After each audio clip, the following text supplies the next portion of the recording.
Hi, everyone.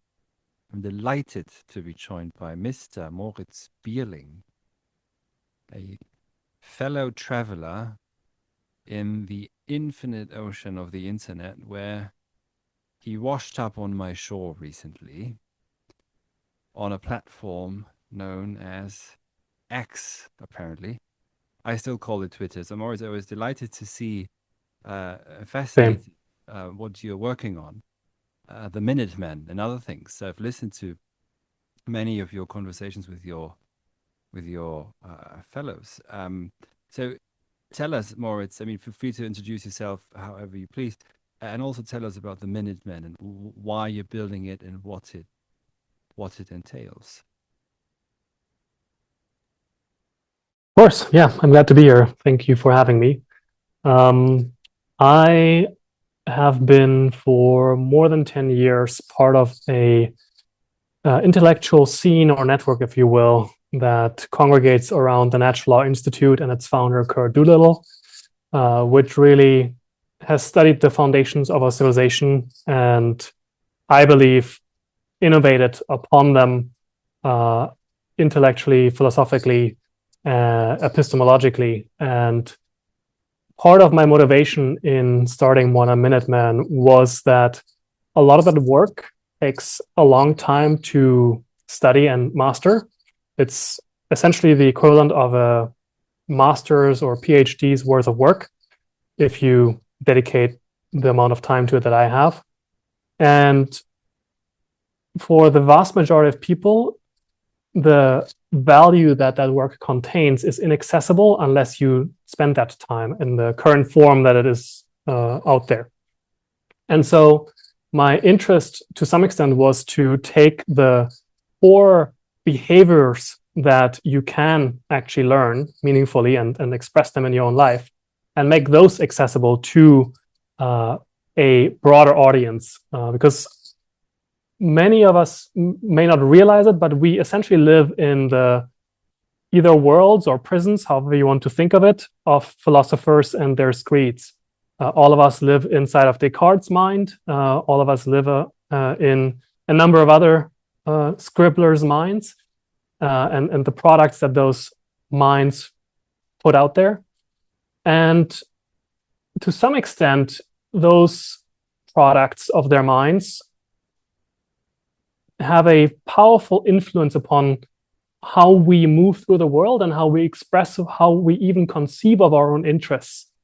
And so, what I was aiming at was to essentially make the core disciplines that will put somebody in a position of basic capacity available to them in this modern kind of networked world context. And this modern context has a number of differences with respect to prior, more or older eras.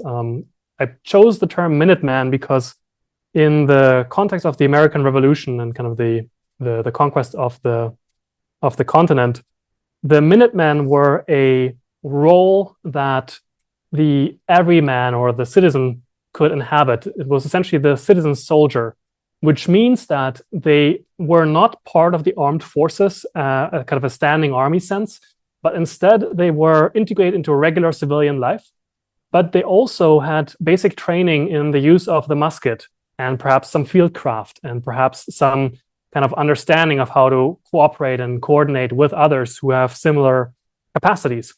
And so at a minute's notice, they were able to be called upon to support the actual armed forces or to scout out enemy movement or to take a hill that may be under attack. And so they essentially bolstered the defensive capacity of the regular army.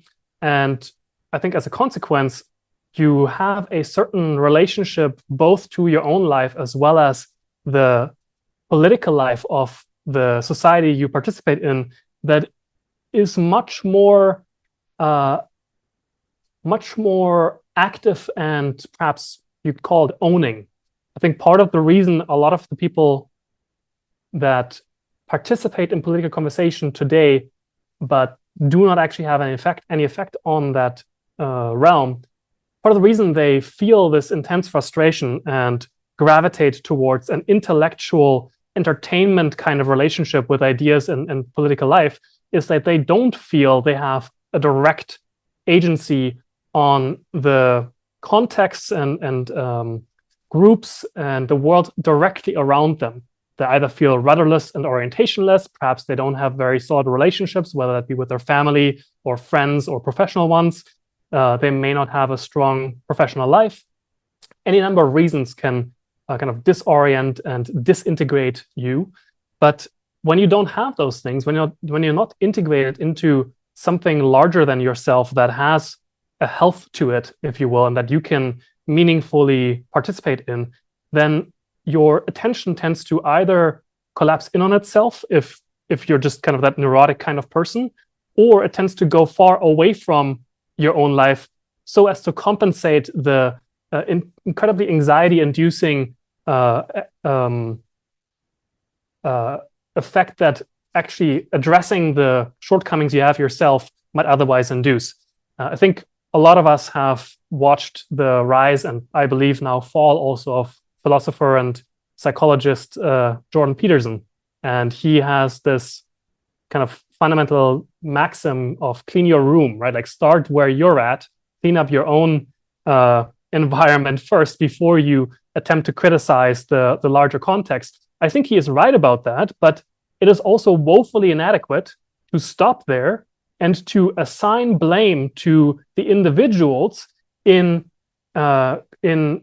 even with the situation of their own lives, because you're essentially absolving the larger political and economic and other forms of organization that you're a part of from any blame and from any pressure, and thereby reducing the pressure upon them to reorganize, especially in a case which is right now the case that these larger scale structures are woefully inadequate to facilitate a meaningful participation in public life and the flourishing and well-being of the constituent citizens of polities in the West especially. And so I think that he doesn't go far enough, and in fact, in some sense, acts as another kind of neuralgesic of once again numbing yourself by kind of going into self-development, personal development, that often also becomes a trap for people of like the self-improvement trap. Like I gotta grow and so on. And so to my mind, like these things need to be integrated with one another. You need to have some understanding of how the larger systems work, even if it's not complete, if it's not academic, but you have to have some understanding of how those things function. You have to have some kind of relationships with people around you that are capable and competent, whether that be above or below you or in domains kind of adjacent to you. And then you probably want to be able to work with them to represent and pursue your own interests and to understand where they are being violated by other individuals or groups that are not part of yours. And so the Modern Minuteman is this idea of what minimal form of training and experience can I support people having and developing such that they have the capacity to speak the truth as they see it, at least to people that also do that. You don't owe people the truth when they don't take your own interests into account. To account for their own interests and to make meaningful decisions in light of them, and that goes far beyond kind of your financial bank account or kind of simple things like that. There's plenty of capital, if you will, that is in cultural or other kinds of forms, informational form, and so on. And to then cooperate with others that you share interests with, and to actually be able to tell whether your interests are shared with them or not, and to be able to do so at the first instance when they are no longer in alignment with one another, and then to actually be creatively capable of bringing about desired outcomes that you wish to see happen. And so that was the starting point for me. How do I take the analyze stuff and make it accessible to people? How do I, what's the kind of fundamental stance I think people want to take if they care about things moving in the right direction for themselves and more broadly? And then what are the specific challenges that today's environment exposes us to And that's where I started. Yeah. So Minutemen is not just another self-help trap, you're saying? You can make it into one if that is how you treat it, for sure. And I think this is the thing. Like, at the end of the day, the responsibility lies with people themselves to reach the outcomes they want. But I personally do have an interest in going beyond that. But go ahead.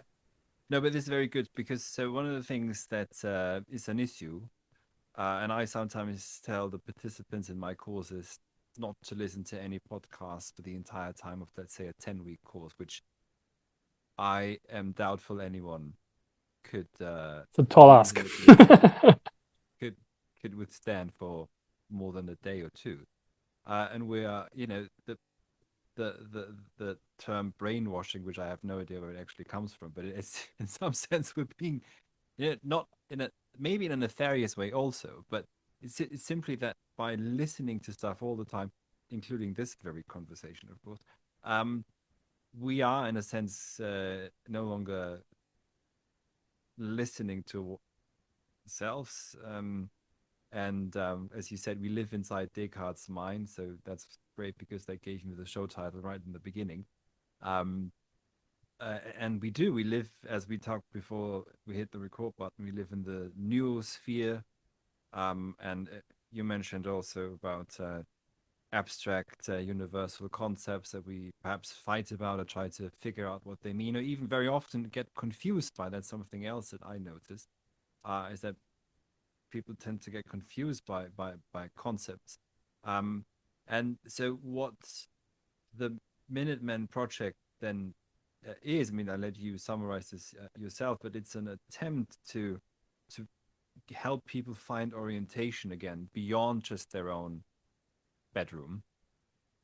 But in political life, let's just say there is no bedroom without polis.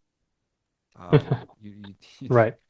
The house needs to be, in a neighborhood of other houses. So Generally, it's striking that this libertarian vision actually just boils down to you at home in your living room with your laptop open, right. talking to a chatbot. Right. As long as the place is clean, if you want to be a bit mean to Professor Peterson, but or the entire idea. I mean, not him. But so that's why I found it so fascinating. What I saw is that it's related to, it has a Wirklichkeitsbezug, as we might say in German. It has a relationship to the real, to what's actual. Yes. If we use that word, what's actual is what can be done, what can be actualized.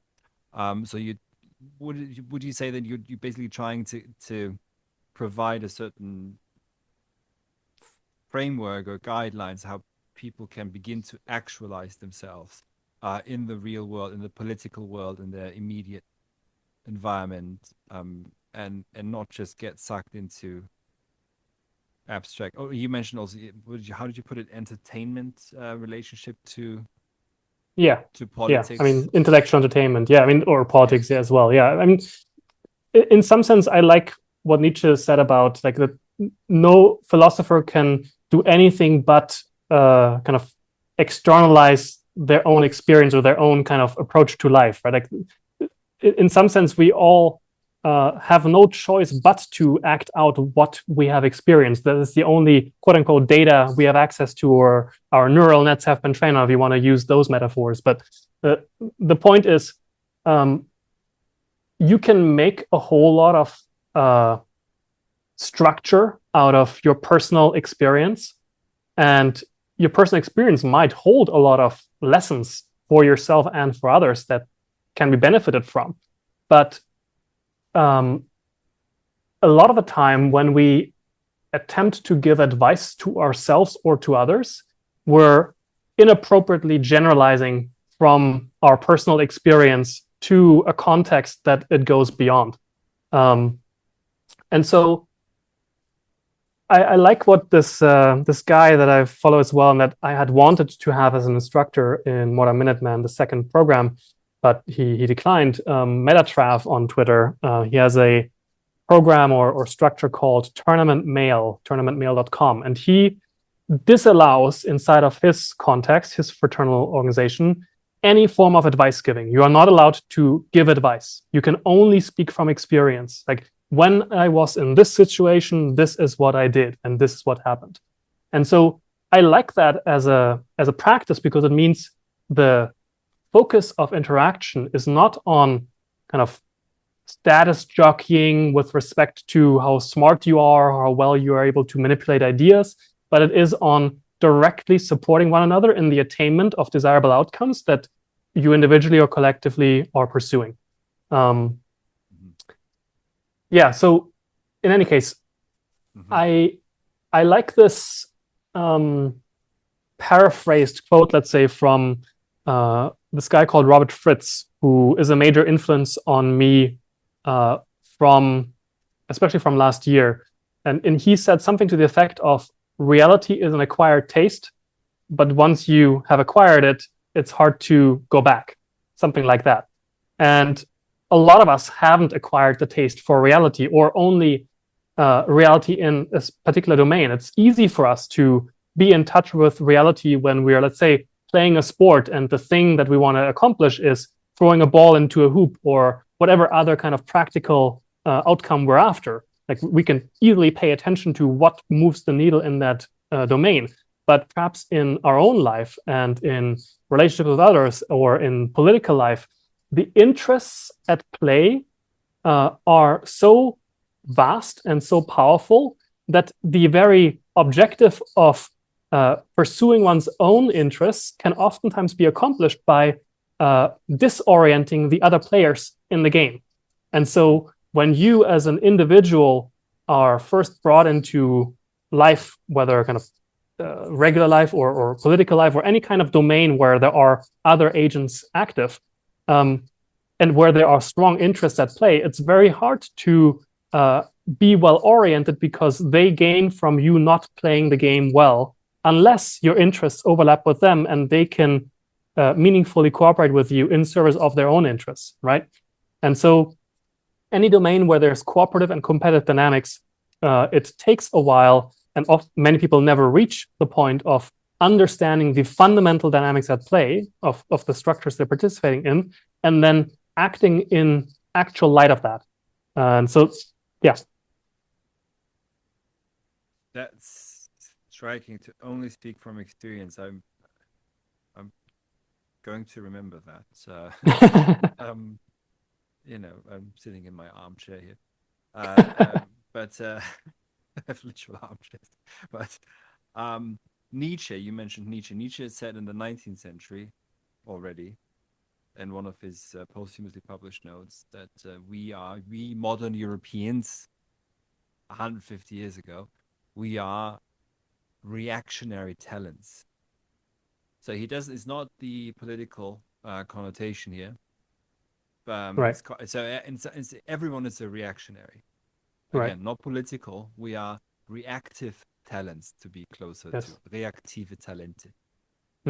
And so he mentions journalists, historians, academics, teachers, whoever else, basically anyone who does knowledge work, as we might say today. Yeah. Reporting, yeah.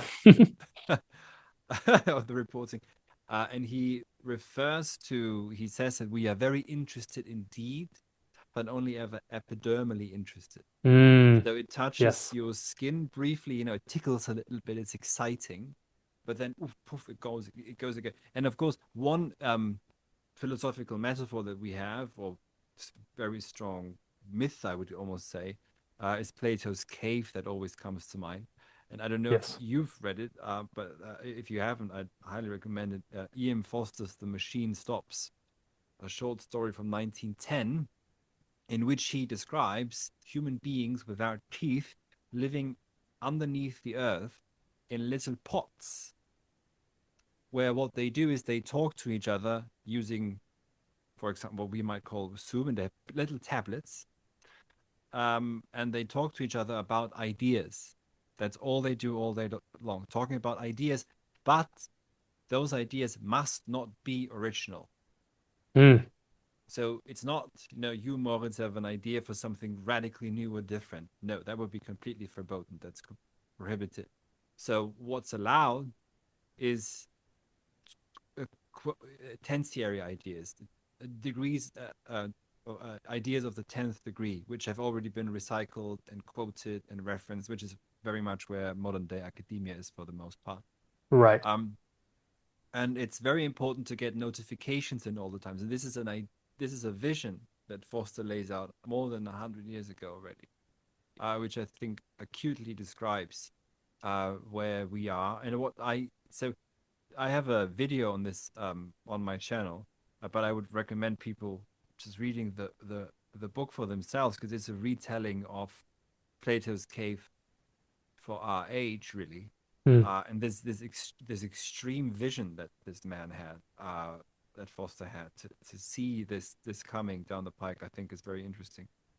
And what I've noticed also is there's of course there's a tendency, let's say, when you any kind of internet program, even if it's practice oriented, I mean, it's more so maybe with philosophy courses, but what's always bothered me is that if it just turns into, to, let's say, a reading group turns into a discussion group that just turns into more and more discussion, that's just cycles around Right.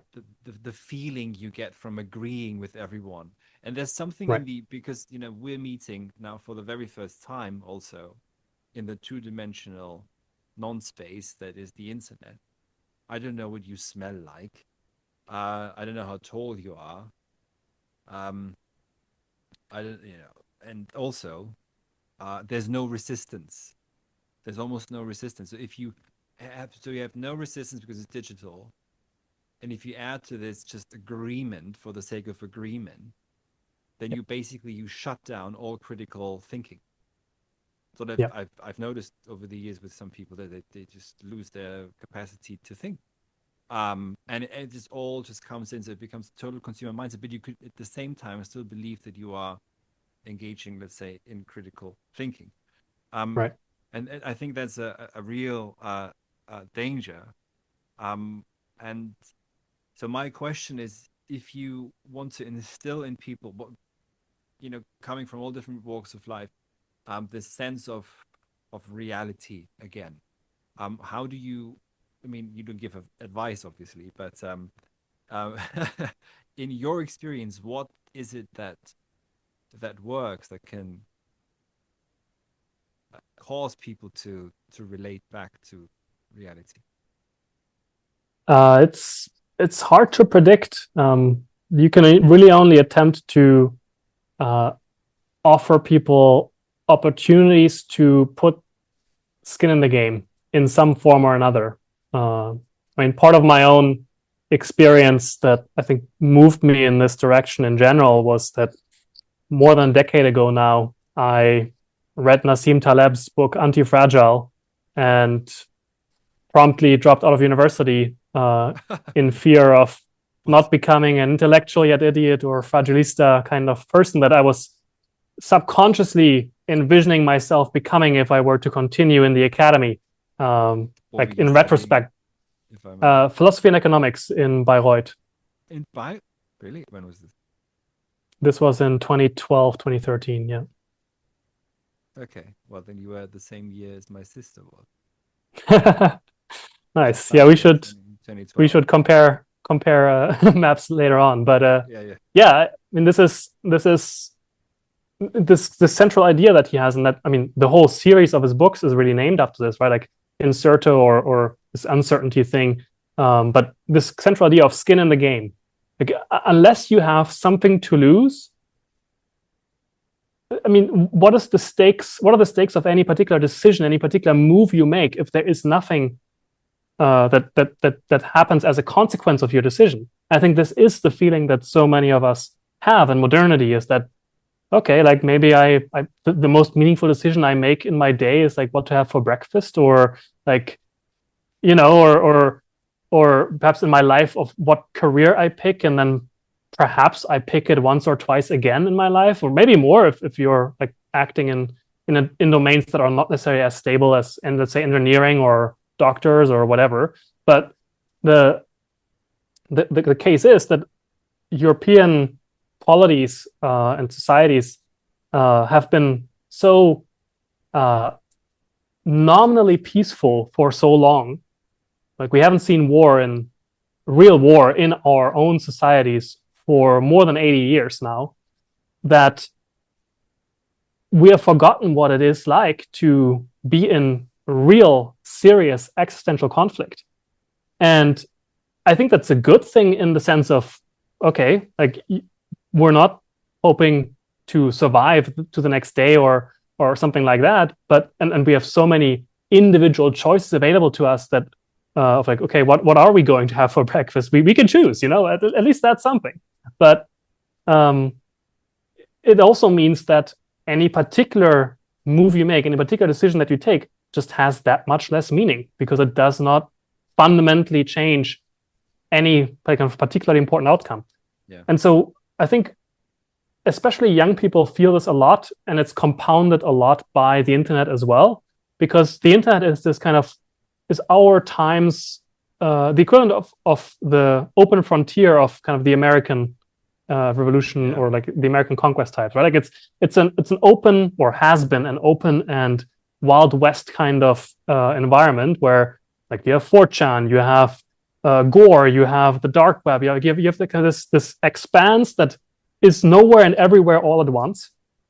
And the way that it rapes you is not kinetically, but psychologically, and perhaps in the choices that you make because of the influences that you're exposed to through light, images, mostly, right? Exactly, images. Images and words, the oldest traps. The oldest material to build prisons out of, absolutely. And so, yeah, so I think, and at the same time, it's also, yes, it's also a vast, open expanse of opportunity.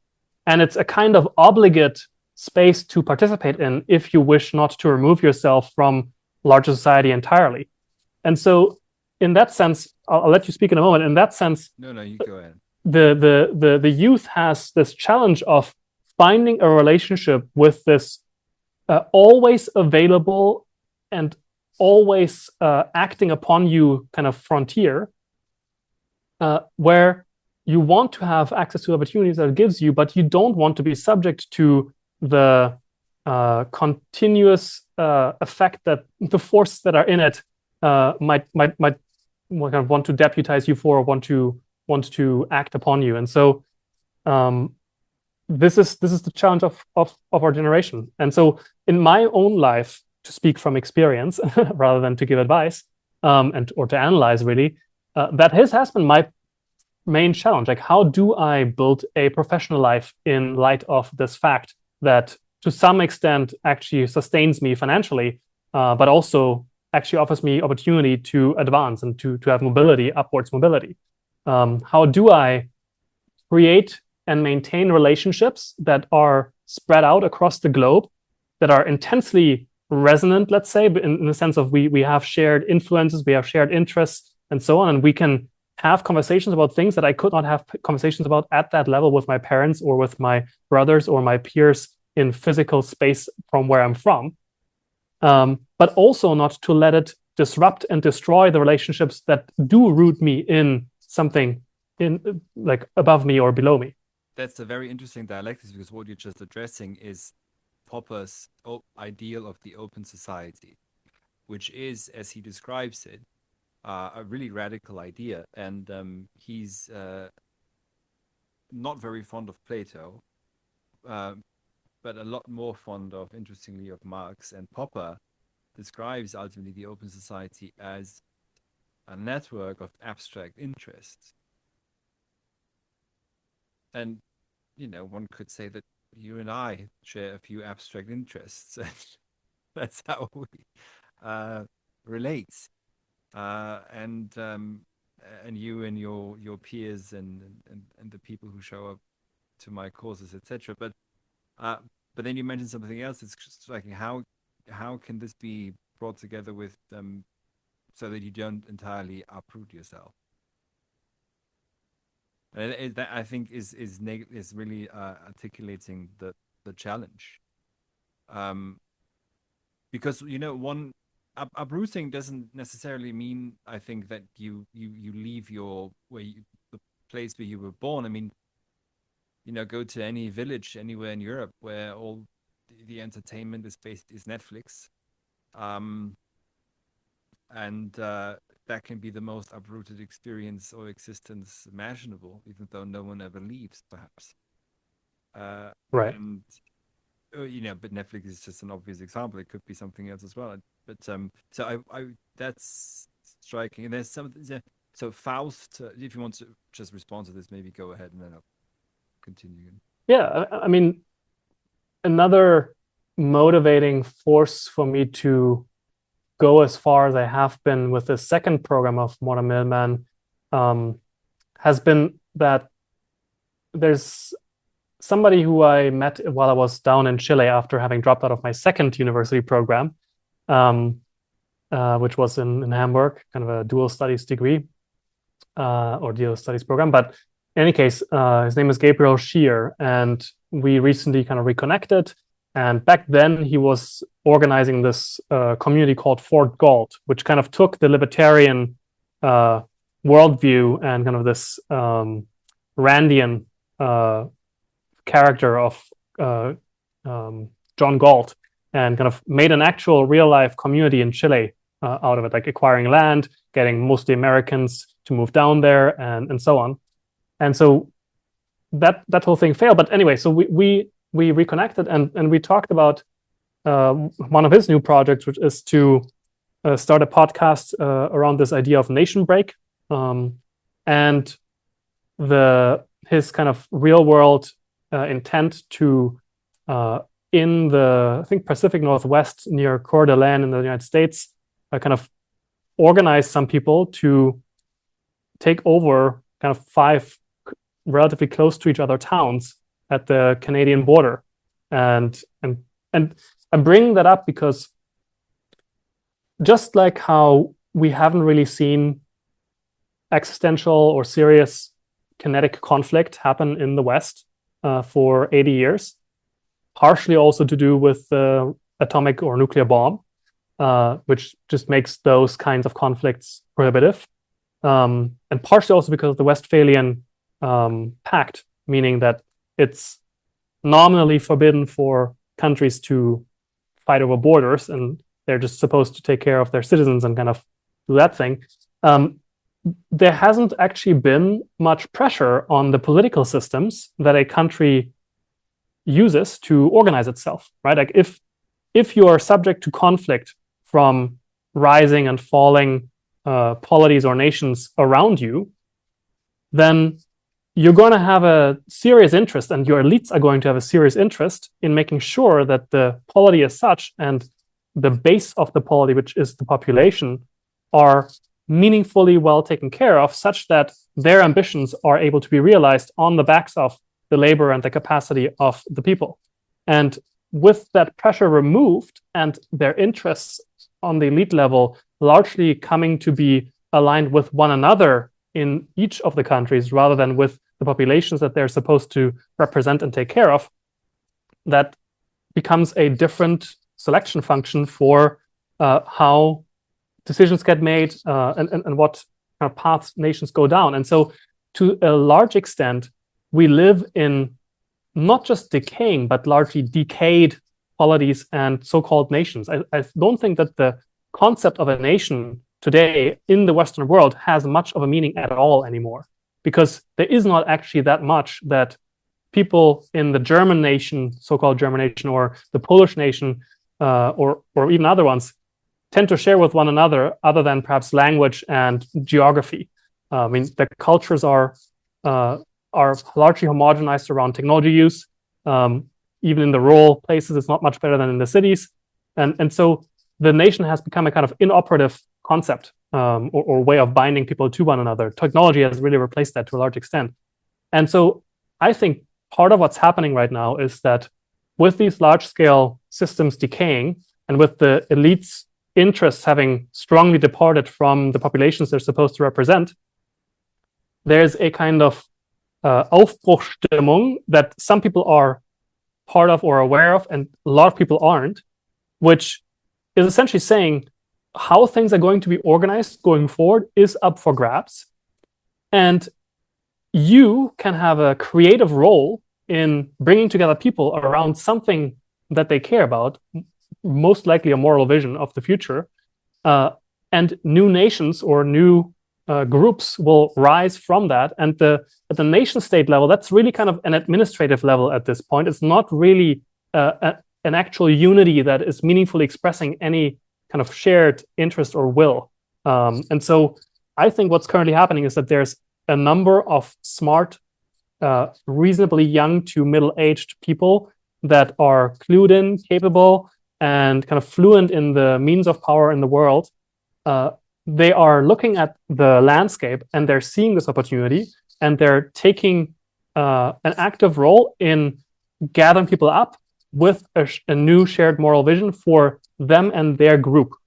And I think the only open question right now is, what will the new emergent cooperative equilibrium between these different groups end up being? Will they attempt to kind of individually find a supremacist dominational kind of outcome where they win above everybody and kind of genocide happens, or the kind of in that old way of viewing the supremacy of your group, perhaps? Or will it be a kind of cooperative equilibrium where there's a real understanding of groups need to have their own geography, they need to have their own culture, that maybe they even have their own religion that either binds them with others or makes them different from others. And so that's where I see kind of the edge happening right now, and where a lot of what you and I are doing, which is to meet people in these online spaces, serves a kind of function of either further confusing the world because people still use it as an opportunity to entertain themselves, or to clear up for them what is happening in the world, what stance they can at the fundamental dynamic and structural level take towards what is happening in the world, and then to play an active role in their own lives and in the dynamics at large, and kind of get out ahead of where this stuff is going, where the puck is going, if you will. So that's in your ideal vision of the future. That's where this is going. It's a plethora of intentional communities, ultimately proposition groups. No, not necessarily. I mean, groups form around or maintain around any number of things, but they typically need something to bind them, because otherwise there's pressure from other groups to bleed members. I mean, we see this kind of also with the typological difference between, let's say, the quote unquote largely understood conservative and quote unquote liberal or left perspective or political division. Like the conservative tends to be kind of oriented around stability and kind of unity in terms of strength, and the liberal or left tends to be around like exploration, novelty, kind of caretaking. And in a very real sense, these are simply political expressions of the masculine and the feminine brain structure. And the conservative one tends to be around health of the group, and the left or liberal one tends to be around this caretaking thing. And because the left and liberal like tends to look down upon or experiment a lot and speak about caretaking rather than strength, it tends to over time not have as high fertility as the conservative side. And so the way that liberal or leftist ideology and groups reproduce themselves is not through breeding, but through mimetic capture. And so this is just an example I can bring up of how even the digital or the informational sphere and the biological sphere interact, right? Like you have groups like the Mormons or the Amish who reproduce by having strong cultures and strong fertility. And then you have kind of this generalized noospheric realm where ideas spread and ideas have people rather than the other way around. Okay, it isn't one. So just to maybe, show one of the perhaps dangers, if you say, so what binds them together? You mentioned technology is replacing has replaced more or less, let's say, the nation state.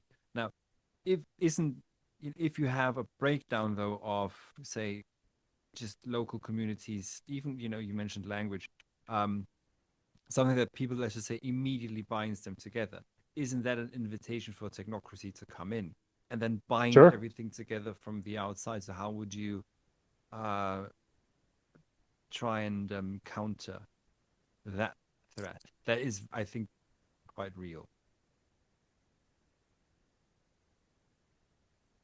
Absolutely. I mean, it's not that I want this to be the case. It's just what my honest assessment of how the Yeah, dynamics play out is right now. And so um, you can pursue a strategy like the Amish do, right? Like they've intentionally and continue to intentionally limit the use of technology in their group to yeah, not like pre-modern technologies. That's actually not really the selection function that they have.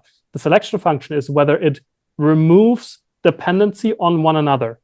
That's what I recently heard people say, yeah, actually, that uh, if if I can like plow my field with a tractor and don't need my brother or my uncle anymore, then that is something too far.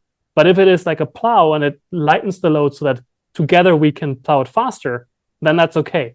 And so that's an interesting approach, right? Like you're yeah, consciously uh, choosing to not use technology that would remove your cultural and familial strength and kind of reliance on one another. And yet most people will not choose that. And so what else is there to bind people? There is, of course, a religion, like your worldview or cosmological relationship with the world and with one another that orders you, whether that be Christian, pagan, or otherwise. There is, of course, language, like that's hugely powerful. I mean, I know this in myself a lot because I, at this point in time, think and even dream in English. Like essentially all of my mental life takes place in the English language, even though I am German by birth. And so sometimes I choose to consciously write my journal entries in German so that I don't lose access to that part of my soul, which I do, after all, value. Um, and then there's other things like just blood, of course, right? So, and I'm not making a value judgment on what basis you should or should yeah, not, quote unquote, morally bind yourself to others. But make no mistake, you are bound to others in some way. And if you're not, you're actually worse off. So the question is really only how do you do it? Um, and then what interest that either suppresses or expresses. And so I guess what my answer to this is in the Natural Law Institute, we have this kind of slogan of "Let 1,000 nations bloom." yeah, And so the idea is, if it is that it's the Italian nation that's your interest, go. Okay, go try and move those interests ahead, right? Like so long as it stays within the bounds of natural law or yeah, a way that others can also express their interests, then I will not stand in your way. But to the degree that you attempt to infringe upon the interests of others, then I will, my interests depart from yours, and I will act on my own interests or the ones I share with others. So, in some sense, at the end of the day, it just comes down to how do you view your interests? Are you consciously able of evaluating that, or is it just something that you are intuitively pursuing? Like a lot of people's morality is vibes based and evolutionarily uh, is it created, and that's vibe? vibes based. Yeah, like what I feel like Yeah, is fair, and that's fine, and that works at the familial level. Like we all know communism is great in the family, but it doesn't work like on the town or the polity or the civilization level. So it really you have to understand what works where and what your interests are, and then just act like that. yeah. But then, in that, but here, I mean, that's where maybe the abstracts can become, because if it's very local, then there are ways of doing things, um, where if you just introduce the abstract interests, maybe you know you it might actually destroy more than because Sure. if, if so do you see though that young people overall will ultimately align along common interests? Is that what you think is going to happen? or those who, let's say, they're going. those who shape culture, or is that what you foresee? I mean, not everyone, but those who actually then become creative, Well, and it.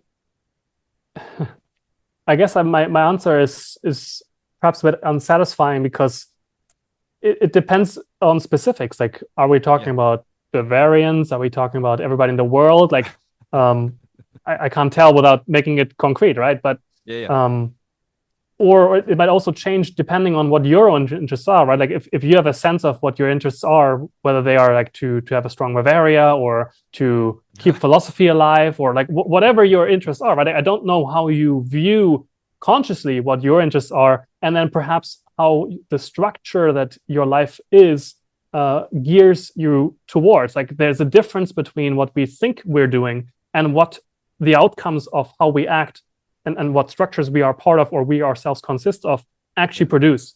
And so part of the game, I think, is to, as we said earlier, to be in an actual relationship and conversation with reality rather than an abstract notion that then hijacks our actions. And I think this is to some extent the object of philosophy, right? Like philosophy is the life of wisdom, and at this point, I think it's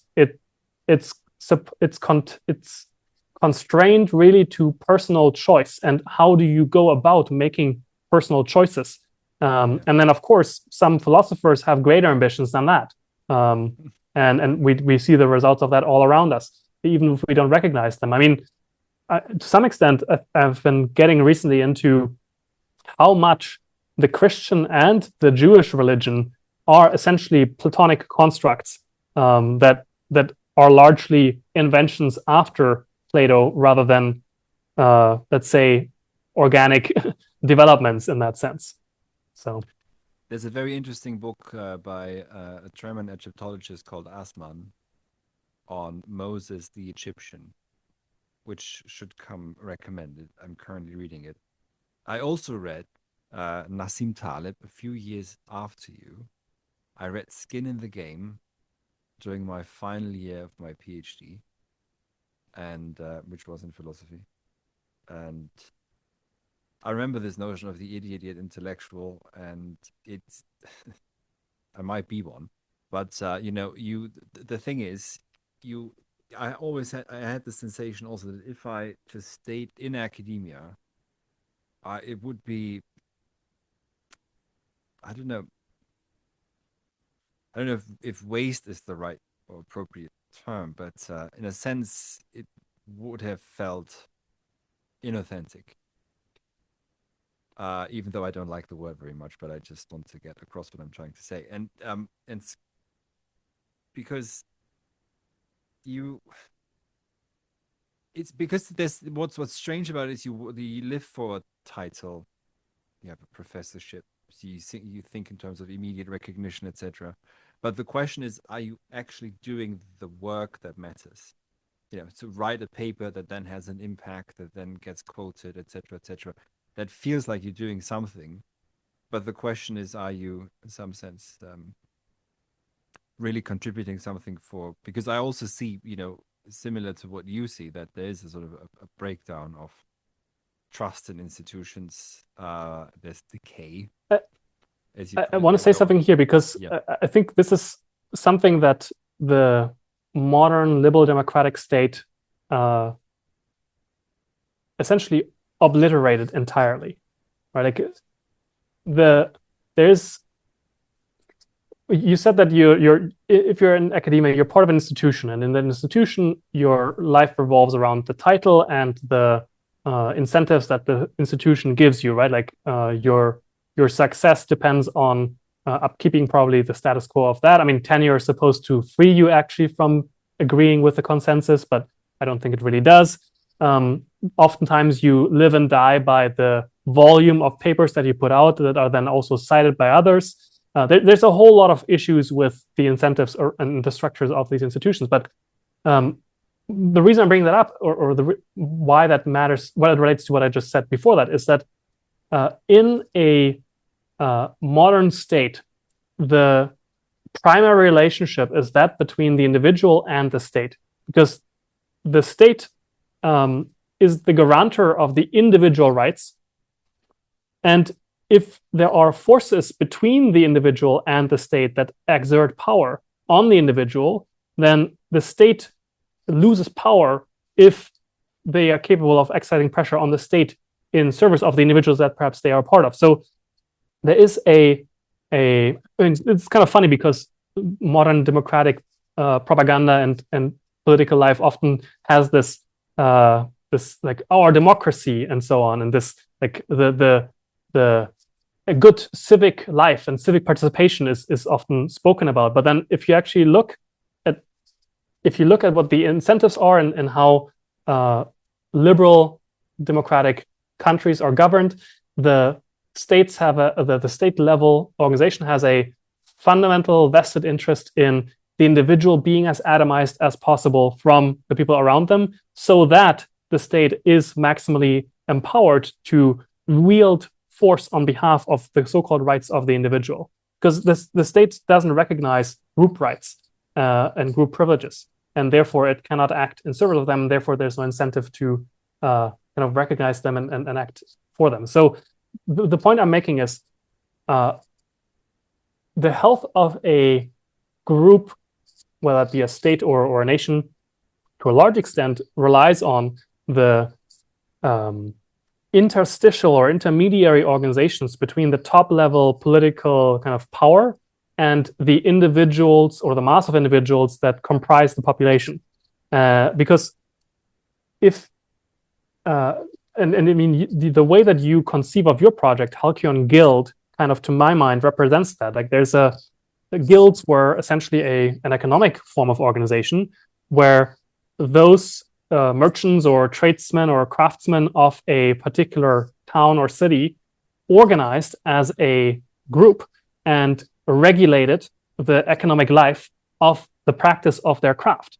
And this is counter the modern propaganda, not actually a kind of mercantile like suppression of the free market, but it was hey, we are actually primarily townspeople first, or people of our community or of our religious community, and we're putting our work and our life and our economic pursuits in service of the overall health of us individually and collectively.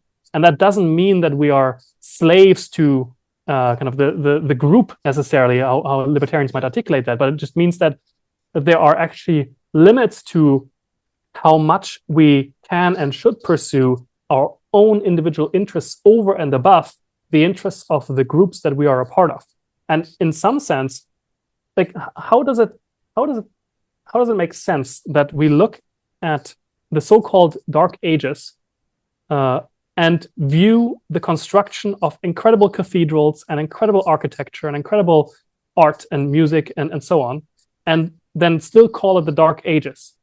I think a lot of these people and their forms of organization were that much more capable than what's generally understood, and what's generally understood about how we operate today. Of course, there are still so-called cathedrals by the complexity with which we produce chips and all the kind of crazy complex stuff that we do in modern economy. But the point is, groups, we are an evolved animal, and we did not evolve as individuals or even as small families. We evolved as groups. And so our psychological and physiological well-being, to a large extent, actually relies upon being members of a group or multiple groups. And unless we have that, we are going to be dysregulated, disoriented, and fundamentally less capable than we would be if we were part of that. And so part of the, I think, work that is to be done, and part of what Modern Minutemen is aiming to facilitate, is to rebuild some of that social structure that is at the level above the individual, but below the level of like the nation state, let's say. And there's plenty of room for all kinds of forms of organization. But if that does happen, then there is a much more rich social ecology available that can mutually check each other's expression of power, rather than any one of these fundamentally overpowering the rest of them. That's why you group them up in you refer to them as crews. Right. That's just the lowest level kind of I could Yeah. pick out as like above the individual. Yeah.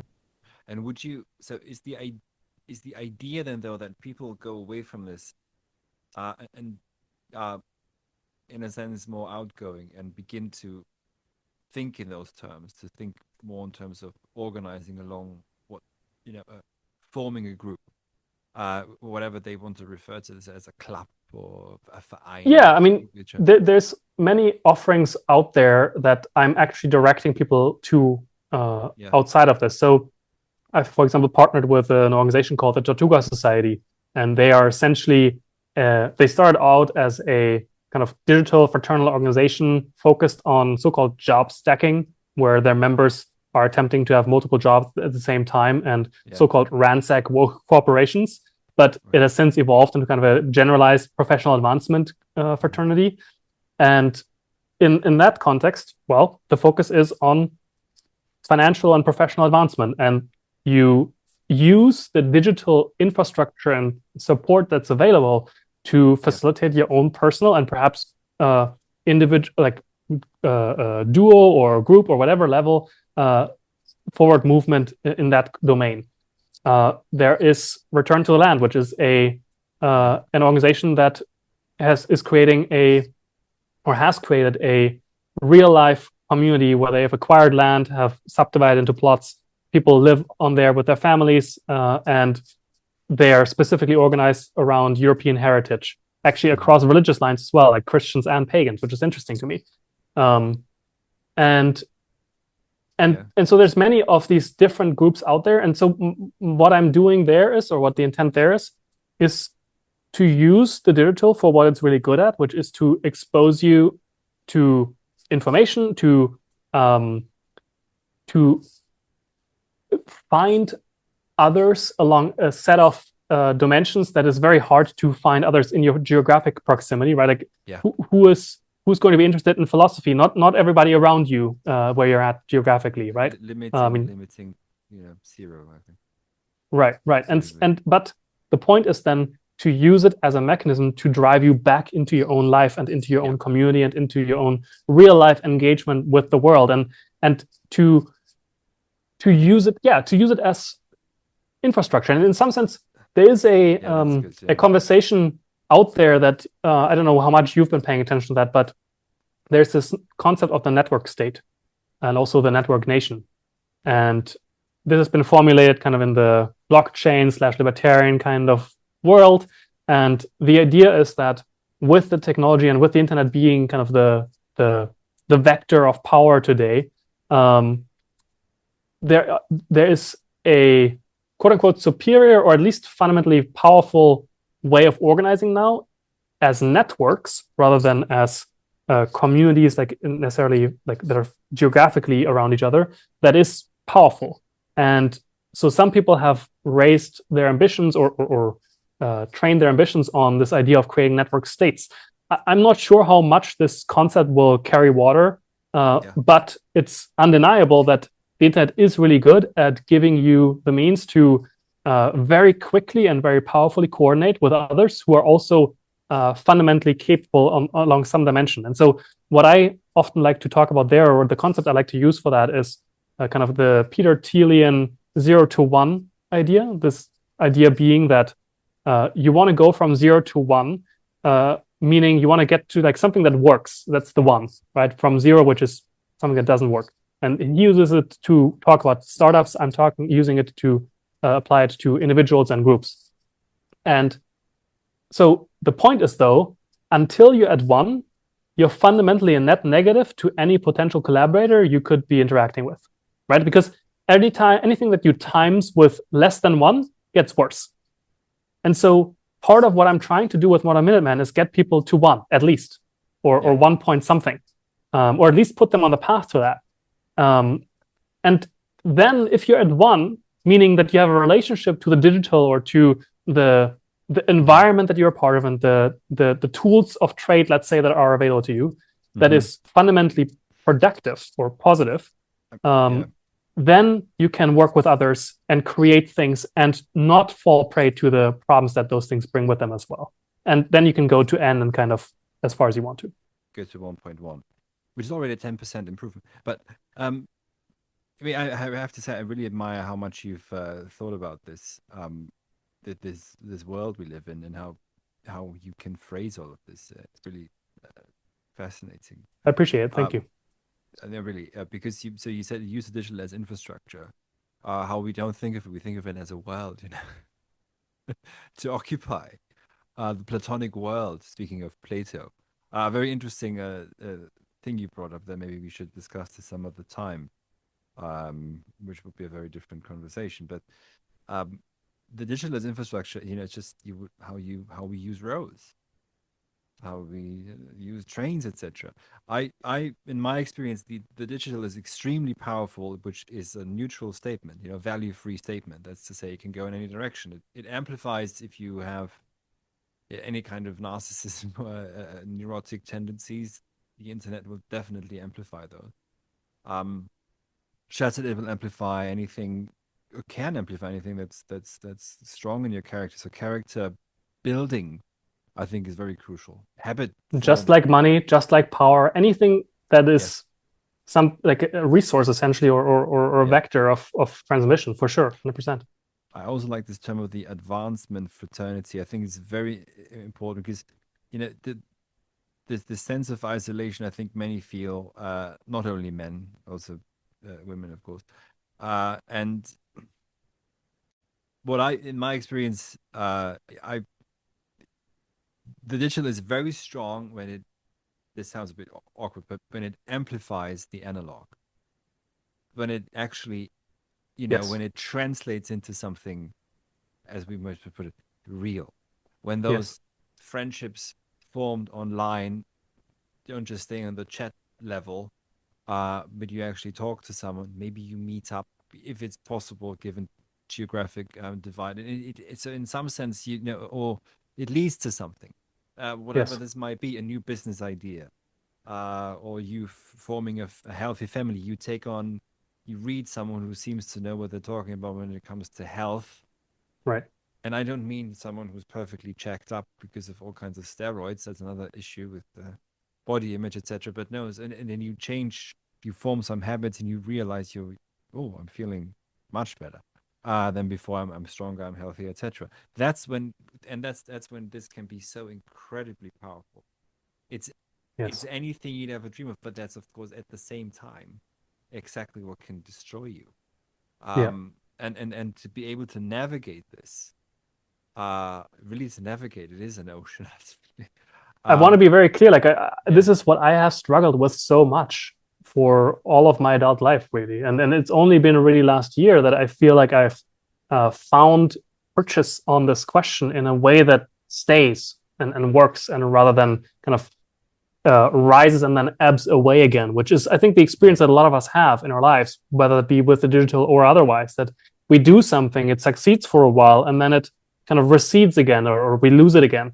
And this is part of the reason why I'm making so central to the Modern Minutemen program this understanding of structural dynamics, or the creative process as such, because it in my own life has shown me that if I'm in touch with reality, and if I'm very honest about what I actually desire, rather than what I think others want me to be or desire, or what I would want myself to want, but don't actually want.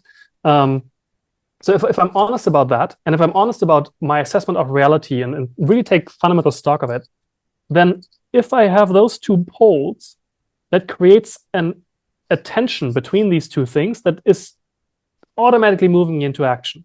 Like if I truly want something, not I say that I want something, but I actually want it, and if I know where I'm at in relationship to that, then I will feel some impetus to move in the direction, if like the path is possible. And so this is the skill that ended up with me producing these programs in the first place. It's also what has kind of across the board supported me in making progress in like health domain and so on, where I prior had problems with my back and kind of technology abuse and so on. Like actually for the past 10 years since I first read Taleb and dropped out of that first university program, I have consistently been in winter depression every single year. And I've always had this pattern of the kind of expansion in the summer and like being traveling and doing stuff and being active and meeting people and so on.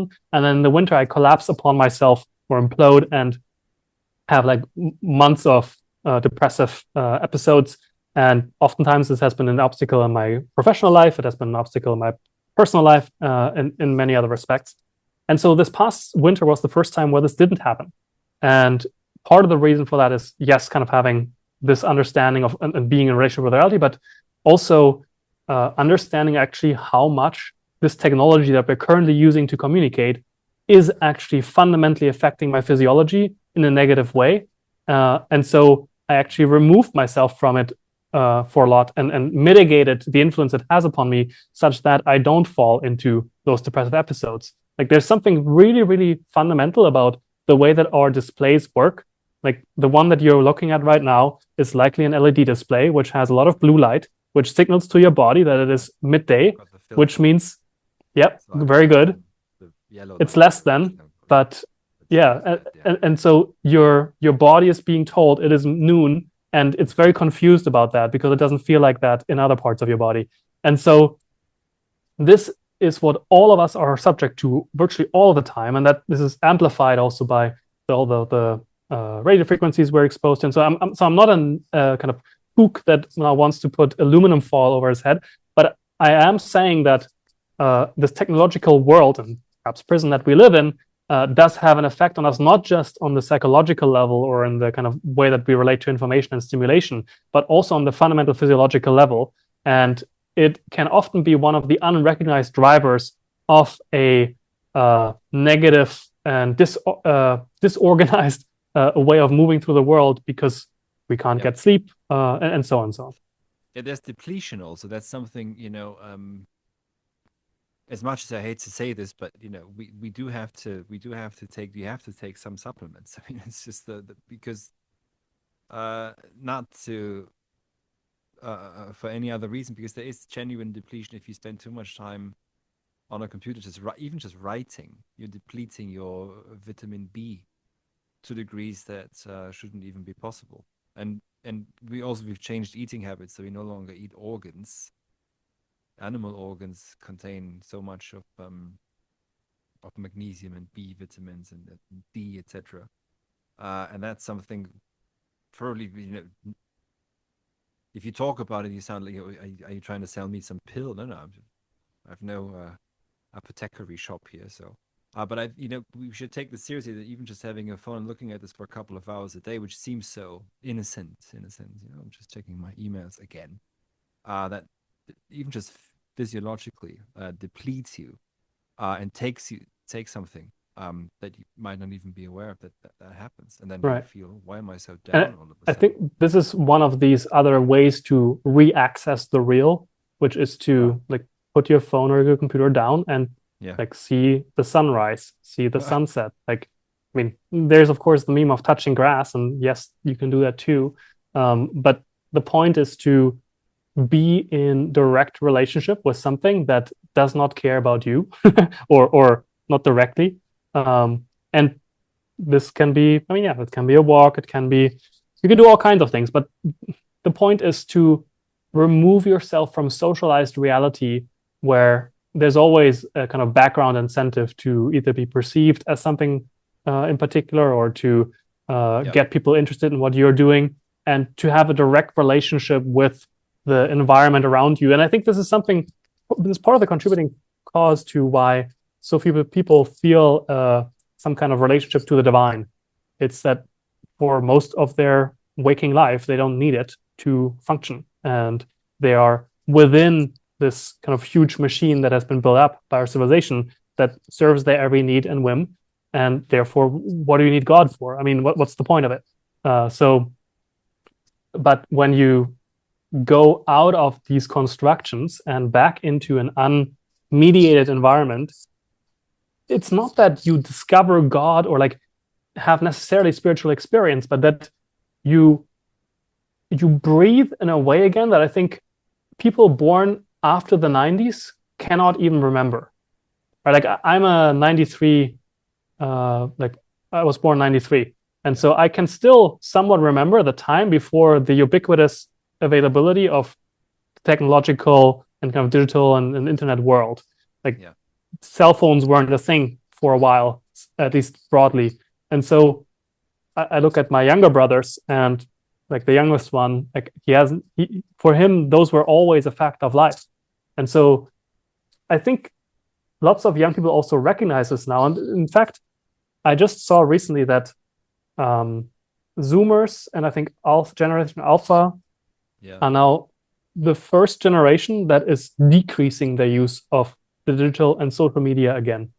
And there's all kinds of like things making the rounds where it's like, oh, I'm making a 15-minute timer to be bored and like not do anything, because the concept of not having something stimulating you is a revelation to this generation that was just a fact of life for like 5-year-old me, you know? So I didn't know this. That's fascinating. In a sense, some of what you're describing is also we find in Goethe's Faust, who studies, as we know, unfortunately, even theology, and that's how the play begins. You know, the tragedy begins with his lamentation that he studied too much, that he is suffocated by theoretical knowledge that is abstract and not related to anything. And he doesn't touch grass, but he goes out for a walk on Easter Sunday, of all days. And there he finds, you know, true Christianity, which is boys trying to hook up with girls.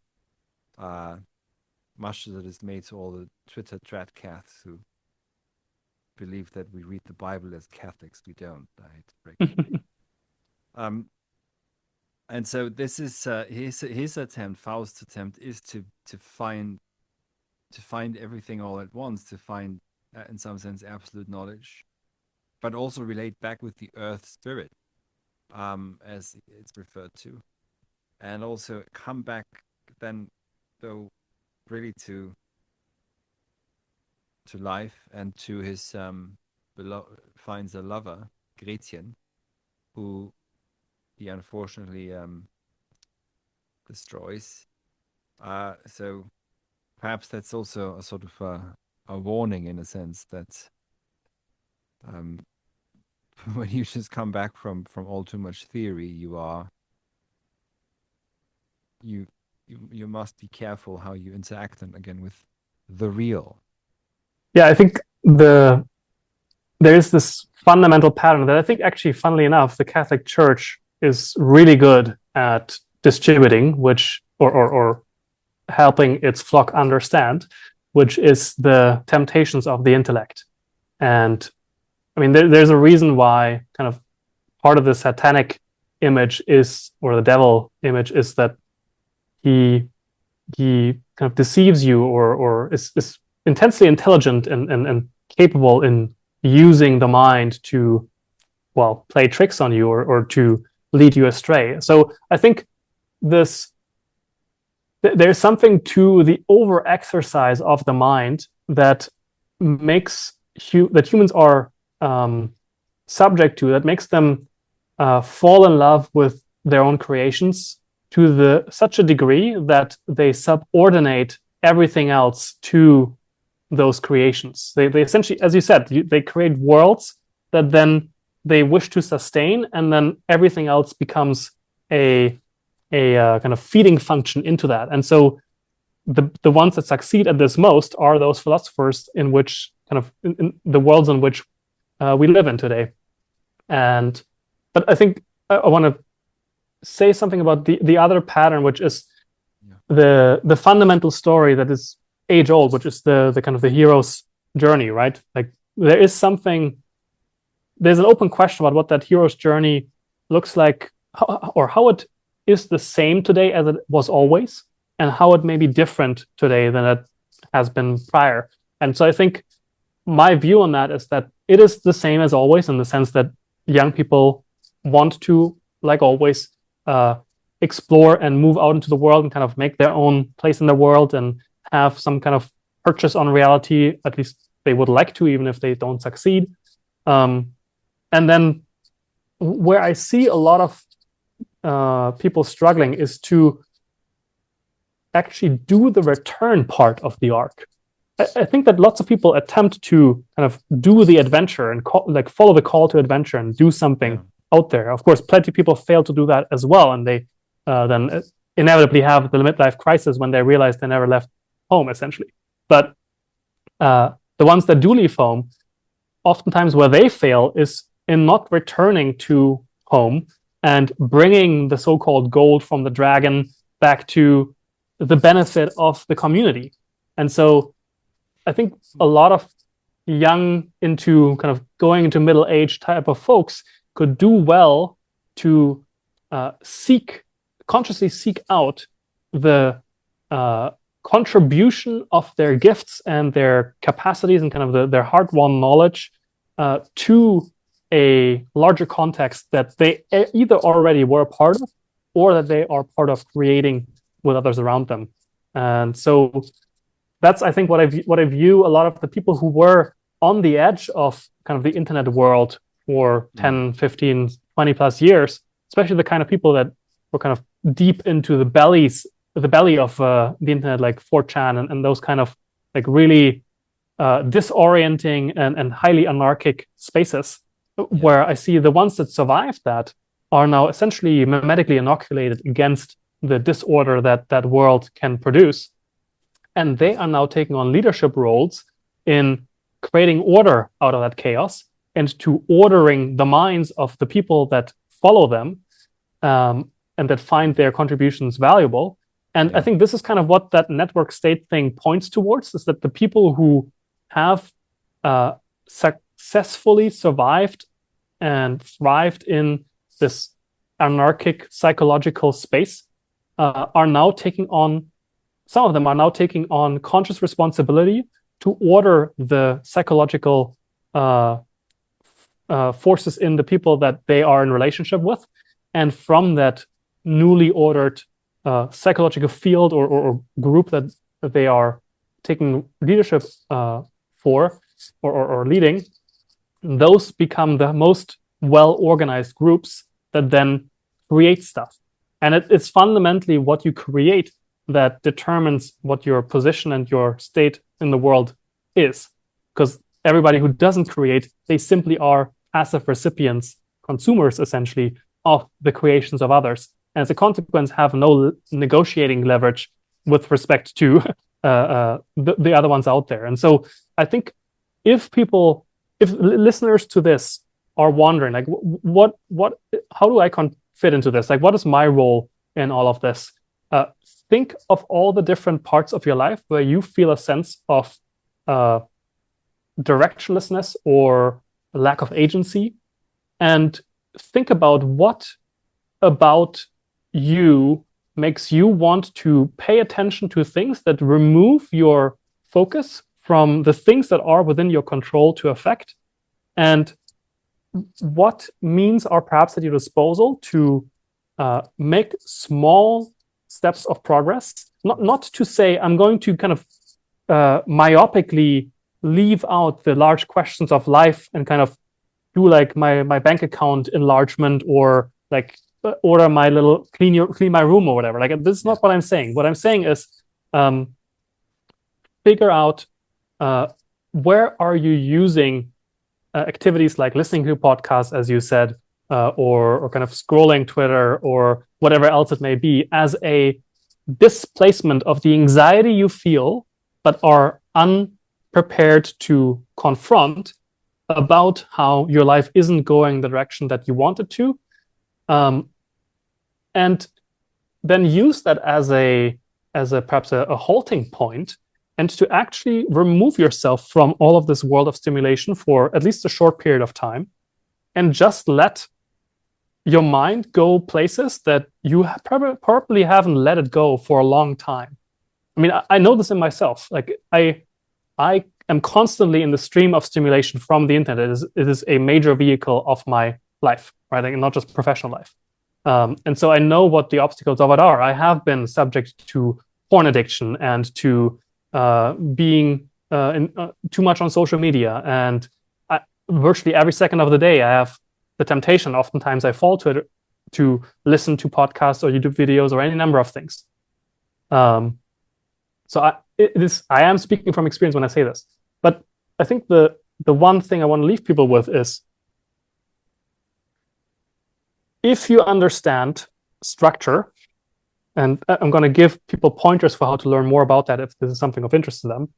If you understand structure, which determines behavior, and you can understand what the structures are that your life itself consists of, then you have a choice available to you to change the structure that your life consists of. And then inevitably your behavior will become different. And this is something fundamentally different from undoing limiting beliefs and like doing psychological shadow work or whatever other like systems are out there.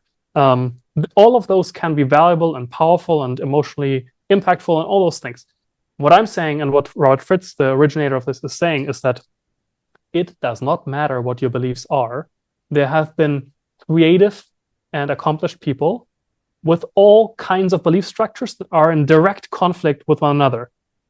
And so to the degree that you are attached to your beliefs and you make your life about what you believe, you will not actually move forward unless you pay attention to what it is that you're actually trying to attain, and then take stock of what the reality is in relation to that, and then you move to bridge that gap. And that's the fundamental creative process that every creative person in the world follows.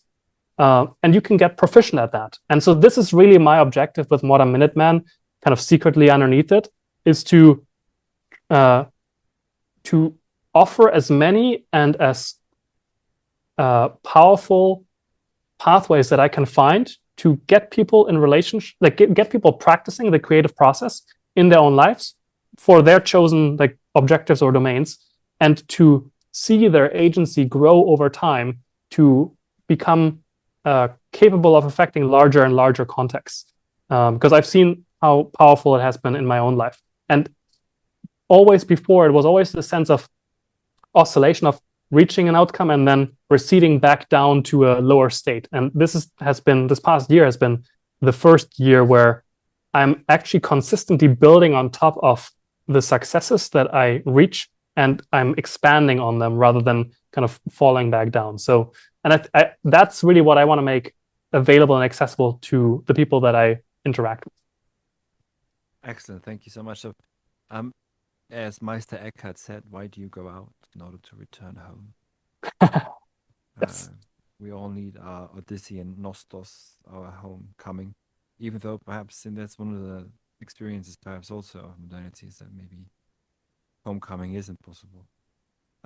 Or as Heidegger says somewhere, that we have to give up our roots and maybe make new ones. Raise to the ether first, to exactly as you say, find new roots or other roots. But after this journey to the ether, and of course, it's quite interesting that the internet has certain ethereal qualities. Yes, very much so. So it's a reshuffling.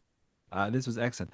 How I will link to your website, obviously. So how do people find you? What's the best way to connect?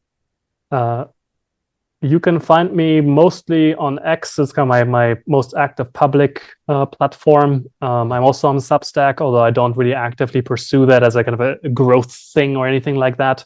Yeah. I have the website modernminuteman.net and my personal one as well, moritzbierling.com. Really reach out to me wherever you want to. I have also my email, moritzbierling@hey.com. And don't be shy. Just reach out. I like to have interaction with lots of people and facilitate their forward movement. I guess the thing, what was the thing that I want to leave people with? It'll come back to me. Continue. Well, then I will link to those websites in the description here, and people should look out for the next cohort of the Minutemen as you're gathering your thoughts. Ah, it Yes. is coming back to me. So um, I I want to invite people to think about what they want to produce, not as something that advances their kind of, it has an ulterior motive behind it, but to do something because you want to do it. And for that to be enough of a reason to do it. Like you don't need to justify it to yourself or to others or to the world, but actually figure out what it is that you want to do and then take responsibility for creating that. And I'm saying this also because this is the approach that I've taken for the past 10 years of I've always had a struggle with how much the need to speak my pocketbook, if you will, might change my own incentives for how I portray things to the external world, right? Like if I have a course to sell or a product to recruit people to or whatever, then oftentimes, and without knowing even, it will influence how I speak about what I'm doing or how great it is and so on. And so I've been afraid for the longest time to kind of have too much of an incentive to shape the perception of other people. And so the answer I found myself and the answer I want to invite people to consider for their own lives is to think about what is that future vision that you're after, to consider it your art to pursue that, and to take responsibility for funding your own art by whatever other, perhaps unrelated means that are available to you. And so I still work a job right now, a part-time job. I even last year I was in a depressive period, and I worked at a kiosk for 2 months, and then as a tech support because I had dropped down again. And so, but the point is, I want to invite people not to think of what they're creating as something that needs to turn a penny or that needs to elevate their status, but as something that they want because they want it, and to use the means at their disposal to bring it into existence. Excellent. That's a good way to end it. And I look forward to more conversation with you and see how your projects flourish over the years and have armies of Minutemen out there. That is quite funny because that is the vision that gave rise to this as well. So, but maybe we can talk about that when you join me at Field Notes.